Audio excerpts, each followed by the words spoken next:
A/B testing, the most powerful way to turn clicks into customers, is the first book I read about A/B testing to get a deeper understanding how it works. And it is packed full of great advice and insights. In this review, I'm going to share the best takeaways so you can start doing better A/B testing as well. And the last part is going to be the most valuable, no kidding. This book is written by the guys at Optimizely, which is one of the biggest CRO testing SaaS services out there.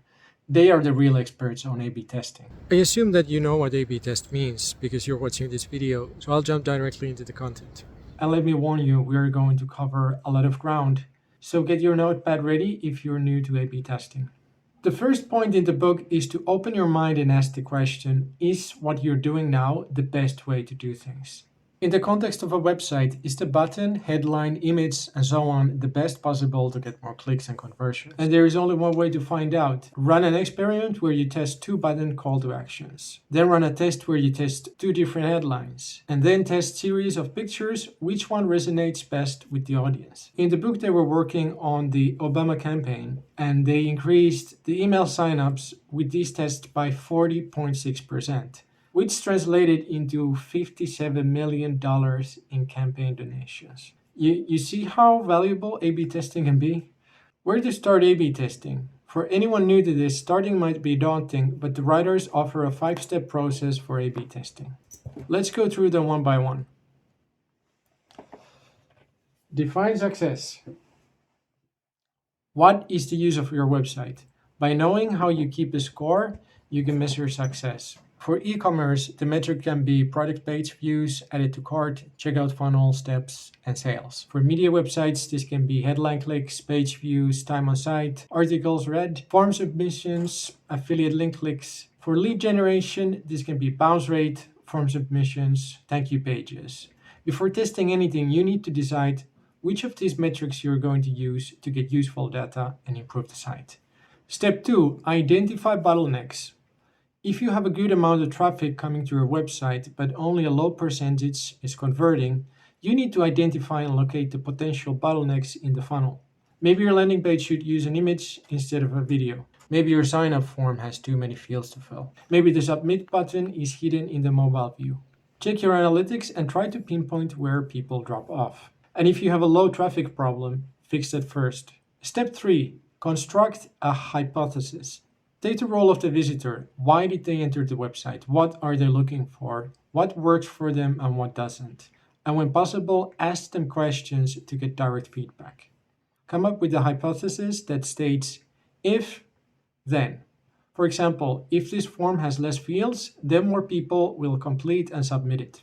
In the book, the authors give the example of a donations page for the Haiti earthquake. The original was a simple form with no graphics, and the hypothesis was that a relevant image about the rescue workers would increase the form submissions. However, when they tested the new variation, it got less donations per page view than the original. Here we arrive to an interesting point about A/B testing. A failure doesn't mean that you give up and stop testing, but instead, every failure opens new questions. Why did the image lower the donations? As they analyzed the page, they came up with a second hypothesis. The image was fine, but it pushed the form below the fold, which required scrolling. Then the new hypothesis was that if they changed the layout to show the image and form side by side, the donations would go up. As they run this test, the new variation worked so much better than the original that it generated 1 million more in donations for the relief aid. Step 4, prioritize. When you have your goals, metrics, bottlenecks, and hypotheses identified and defined, you need to prioritize which test would have the biggest effect to create a list, in which order to test different things. Probably the contact form on the About page is not as important as the homepage lead magnet. Estimate the ROI and run tests that have the highest probability to get you more leads and sales. You simply don't have time and resources to test everything, and that's why it's important to focus on the obvious, like headline and everything above the fold. Step 5, test. After completing the previous 4 steps, now it's time to run the tests. You take a portion of your traffic that you lead to see the test variation of your page, and you compare the results based on the metric you chose before. Once the test has run enough time and gathered enough traffic, you can make your conclusions. The authors talk about statistical significance, which means in simple terms that the difference in conversions between the original and the new variation is large enough to declare a clear winner.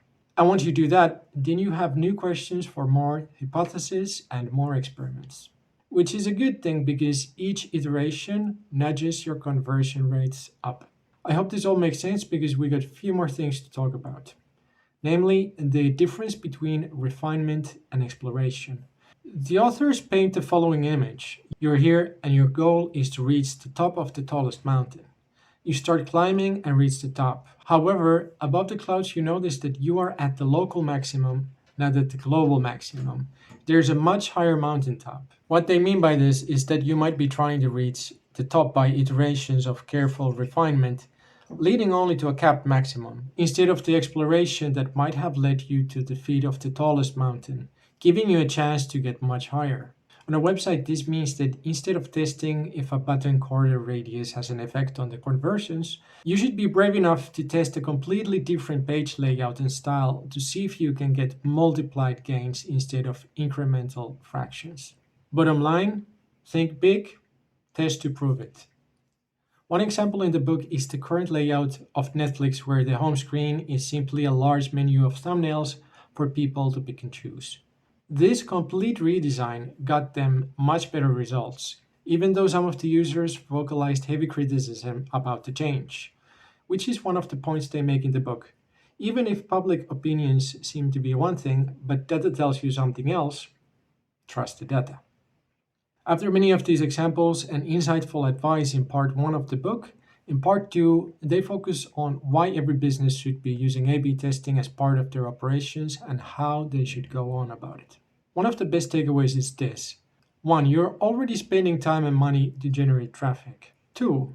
Doing A B testing makes the time and money spent more effective because you get more out of the same traffic you're generating. In other words, you have the same input, but you increase the output, like adding a turbo inside your funnel. And then they share this valuable golden nugget. Create a log for all your tests, otherwise, you forget at some point what you did before and might repeat the same things. Simply give each test a name, write a description, results, and notes on what worked and what didn't. Especially if the operations grow, this record will become even more valuable if you need to delegate the task to someone else. And add screenshots to have a visual on what you've tried. This helps you keep track of things much better. Next, one advanced technique to do testing is called multivariate testing. And you guessed it, it's for those experiments where you test multiple things and combinations at the same time. For example, you can test 3 different headlines with 3 different images with 3 different button call to actions. 3 times 3 times 3 means you are simultaneously running 27 different variations to see which one works the best. For this to work in practice, you need a lot of traffic. And to be honest, I don't know how to do this yet. In most cases, doing one A/B test per page is enough and makes testing more manageable. There's too much good stuff in this book to cover in one video, so I recommend to give it a read. I read it myself on Everend. Okay, there are 2 more highlights from the book to share. And if you find this video helpful, please give it a like. This would help this channel a lot. The first one is a big no in A/B testing. Don't be blind to one metric. For example, if you want more engagement on your website and more clicks on article headings, you could copy the homepage on Sun and fill your page with clickbait, smut, and trash. This is an extreme example, but all A/B testing must be done with the big picture in mind. If you want to be seen as a professional business with good reputation, don't lose that goal with blind A/B testing. Even if one type of content might perform better, think also if it attracts the right type of audience. And there's another nuance to this. If you focus on one part too much, you might inadvertently affect negatively another metric. Everything in your sales funnel or website create a dynamic network. Change one thing and it has a ripple effect on the whole. Sometimes the effect might be negative. The example they give in the book is one business who wanted more people to sign up for a free trial. They had a landing page with a form that had multiple fields in it. They hypothesized that by reducing the number of fields, they could get more signups. and the test confirmed that. However, the quality of the leads was lower, as it attracted people who didn't know what they signed up for. So it's also good to keep in mind that the optimization does not lower the barrier too much to keep the quality of the leads higher. For example, if you're a software company and you run a raffle campaign where the winner gets a PlayStation, most of the participants are probably not too interested about your software. The last big and most valuable takeaway from the book is A B testing on the price. If you can run A B tests on the price, you can understand how demand for your offer rises and goes down as you change it. This is an experimental zone because your conventional thinking about pricing might fly out of the window. Price psychology is very complex, and thus pricing your offer to $99 or $100 can have very different results. The only way to know which direction the wind is blowing by testing. And beyond single price, you can test price tiers. Add an entry level offer and a flagship around your main offer and see how it affects the buying behavior. In one test of the book, a website tested a 3-tier pricing with a free option and listed the benefits or the lack of. And this change increased the main offer clicks by 198.6%. Another test you can run is framing the pricing to monthly or yearly subscriptions and see how a discount on yearly pricing affects subscriptions. Subscriptions. Be careful, of course, to make these tests legal and coherent so that customers don't see a price increase on the checkout, for example. What's the biggest takeaway for you? Comment below.